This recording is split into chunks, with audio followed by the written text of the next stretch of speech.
Welcome to the Transforming Lives panel podcast. I'm one of your hosts, Sharmin Prince. And I am your other host, Mitzy Dedoon. And we have a guest with us today, Indra Rinzler, who we will introduce further after we do our breathing exercises. And now just join me in a brief breathing exercise by taking a deep inhale through your nose and out through your mouth. Again, in, hold it, and out. In and out. Again, in, and as you hold it, before you exhale, just think about the things that you want to let go of that didn't serve you today. Just let it go on the exhale. Another deep in, and then out, and let go of the things that you plan to do. Another deep in and out. And breathe normally. Thank you for joining us for that brief, deep breathing. Just for us to be grounded and centered for the next 30 minutes. And as Mitzy said, we have a guest, Indra Rinzler. For over 40 years, Indra has been a dedicated spiritual seeker, guiding clients to live beyond their conditioned stories and into the present moment.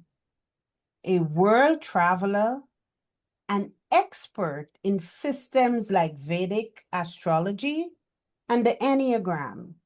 He now brings his wisdom to the page with his first book, Indra's Net.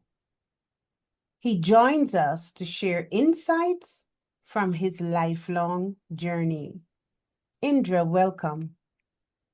Thank you for having me. Is there anything you would like to add to that bio? No. Okay. Indra, in your work, you talk about helping people live beyond their conditioned stories. What does that phrase mean? And what does a conditioned story typically look like for anyone? Well, the conditioned stories are the things that we do that are influenced not because we want to do them, but because either family or society encourages us to in certain directions. And our fears and angers and our sensitivities prevent us from being able to, well, later in life, we learn to, I'm going to do what I want to do, rather than what the conditioned ideas, the ideas that aren't ours, that we buy into instead of our own, what I'm going to call our own truth. Hmm.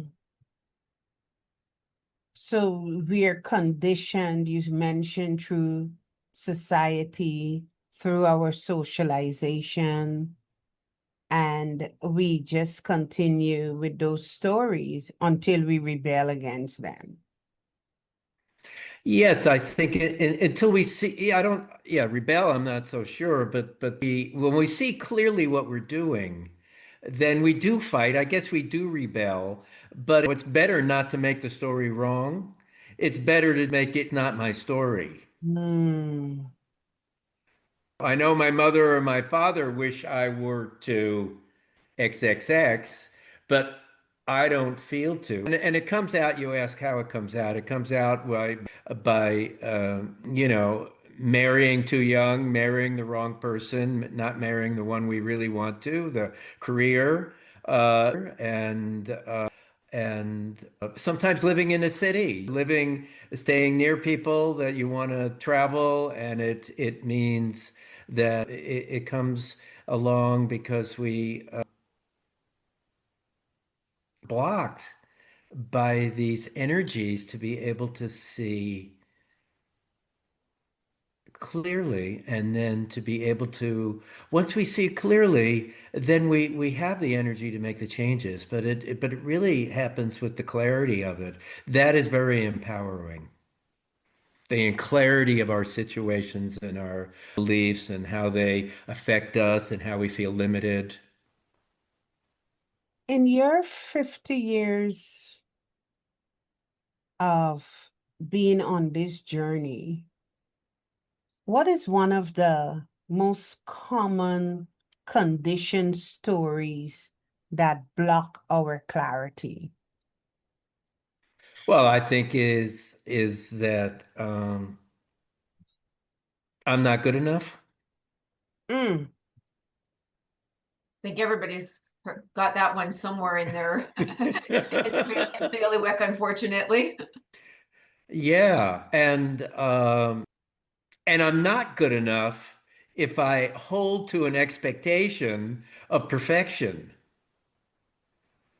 But when we let go of when we realize that perfection is what is, everything is perfect as it is. It's not about all the right answers, and it's not about the perfect job, and it's about accepting a mid place, accepting what is in between these outside ideas, and to find a peace within that, perhaps that I'm doing the best I can, and I am who I am, and that's enough. When that becomes enough, then a lot of stories can drop away. Well, how do we get from the conditioned stories to unblocking Yeah. the being clearer and experiencing clarity? What does that journey look like? Well, I have a four steps to conscious living. The first step would be, thank you for that great question, because it leads right into this. So the first doorway is learning to observe, and we have to watch our own thinking and behavior. We have to watch our reactions to other people's thinking and behavior. We have to watch our reactions to situations and watch our reactions to other people's reactions to situations. I call it, we need to get out of the movie of our life into the audience to have objectivity about what's going on around us without being stuck in it, and the main character, the dialogue writer, the producer, the cleaner upper. You do every role. You've got to get out of those. So that's the first step, is the observer. The second one is to release and let go what doesn't serve. Letting go involves being aware of a feeling, letting it come up and staying with it, and letting it run its course without wanting to make it different or do anything about it. It means simply to let the feeling be there and to focus on letting out the energy behind that feeling. When letting go, ignore all thoughts. And then the third doorway is that we love ourselves. And the fourth is that we live in the moment. When we live in the moment, we love ourselves. How do we love ourselves? By letting go and releasing whatever isn't serving us. And how do we know what to let go? Is by observing.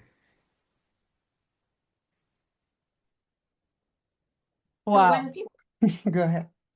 when people are going through this process, where do you they often get sort of stuck the most as far as going through those four steps? Releasing. And say it again. Releasing. Releasing. Releasing, because then you have to release, you have to release, you have to release. People say to me, I have clients that say, "Oh, well, I've been working on myself for 6 years already. I don't really need to hear more. I got 8 years into this already." And I think to myself, well, okay. Uh, Congratulations, but that's just still the beginning. So there's no end to the levels of releasing. Is that we can observe it, we can see it, especially when you get to be 40s and 50s, clear of your own stuff. It's the stickiness of it, whether you get a fly paper on you or tree sap. Sometimes I live in the forest. I sometimes have tree sap. It's kind of sticky and it becomes in more places, not less places. It's the releasing because it has so many levels to it. Because in the breakup, the releasing that we're together all the time, and then the releasing of the thinking about it, and the releasing of they made me feel secure, and all of these levels that go on. I have a theory that for 5 years of relationship, it takes a year to really let go of all parts of in a relationship. Not that the only place that these things come up. It's a way that I like to talk about it because everybody has those experiences. So how does somebody know when they've actually fully released it? When you stop asking the question,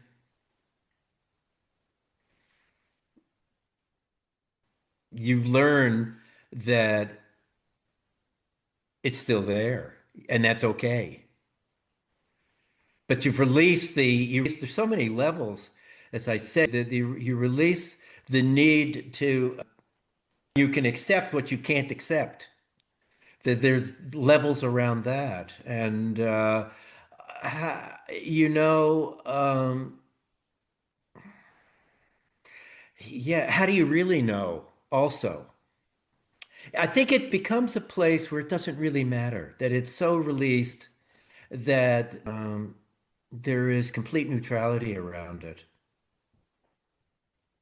I think So that's an that's the important big place. key, is that experience or whatever it was, let's say, for example, a trauma, that when you now think about it, it's not a case of it gives you a feeling in your stomach that was like it did before. It's just you can hear it and you're just kind of neutral to it. It doesn't impact you good, bad, or indifferent kind of thing. You can just accept it. Well, I don't think that's really the end, but that may be the end to where it affects you. But I've never been involved with it, but I've heard the Alcoholics Anonymous kind of say, you're never over it. You got to be careful each moment. So you don't have the pit of the stomach. That's a wonderful level to be where you don't have the pit of the stomach. But the idea is now, are you free in the next relationship, or are you cautious because you were burned last time, if that's the situation? Is the idea is to a phrase we used to use is give it to God. When you're able to let go of it and just be in the middle of, I just don't want to be affected by it anymore. I don't want to think about it anymore. Then it's still there, but it isn't traumatic. It isn't a sensitive. It isn't a cause. It doesn't create neurons popping. It's just there, like. Um, it's a wonderful place to be. Indra, can you tell us more about the Enneagram? Sure. The Enneagram, there are 9 personality types, and it's a psychological tool to help us to know ourselves better and have better relationships. But it has a deeper meaning as a spiritual tool in that these are the 9 personality types. And by understanding the triggers of our particular personality style, we're able to let them go and live in the moment. And maybe it was Mitzy. That's one of the ways is to understand. But I believe that we need 9 personality types because we're a social species, and if we all had the same personality, not much would get done. So we need these 9 types, and on the high side, they have incredible gifts we give to the world, and on the low side, it's our ugliest. It's our core insecurities. It's our fear, anger, and emotion are at the core, but depending on your particular type, and it's put together in tremendous patterning. The Enneagram of Personality is about 60 years old as a teaching.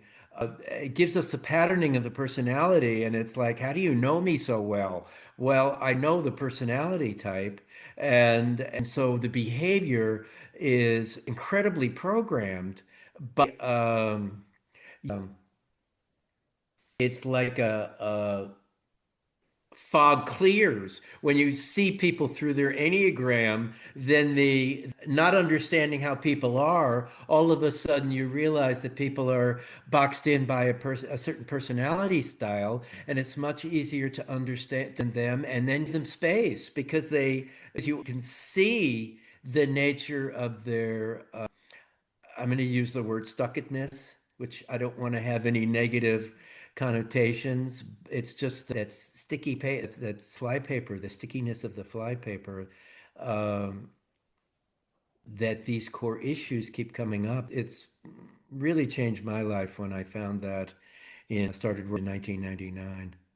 So if I understand you correctly, there's 9 personality types as part of the Enneagram, and each personality type has, let's say, example, heads and tails of a code. Heads is their positive traits and things that are part of that personality type, and the tails is those negative things that are part of that personality type. And by understanding where we ourselves are, what our Enneagram personality type is in someone else, it'll help us better understand how to work with them. Absolutely. Totally nailed it. Okay. And I'm happy to go through the styles if you're interested in them, but that's the general nature of it.